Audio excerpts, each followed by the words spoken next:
इमाम हसन को जहर दिया गया, अंतड़ियां न कट कट के बाहर गिर रही। उस शहजादे की जिसने हुजूर की गोद में उम्र गुजारी, महबूब के कंधों पर रहने वाले हसन इब्ने अली जनाब इमाम हुसैन हाजिर बारगाह हुए तो हाथ पकड़ के भाई का चूम के रो पड़े। भाई प्यारे भी तो बड़े होते हैं ना, बड़े प्यारे होते हैं।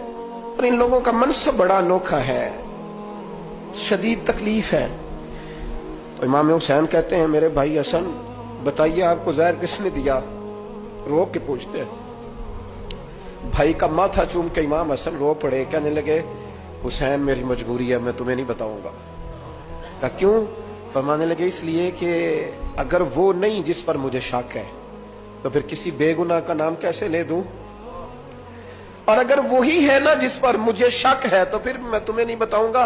मेरा रब बड़ा बेहतर इंतकाम लेने वाला है, फिर भी नहीं बताऊंगा। क्या करूं, कैसे बता दूं? मुस्तफा का नवासा हूं मैं, पढ़ते डालने वाली माँ का बेटा, मैं शेर से ज्यादा जिगर रखने वाले अली का पुत्र, मैं कैसे बात कर दूं? बस जख्म पे जख्म खा के जी, खूने जिगर के घूंट पी, और सजना आह न कर लबों को सी।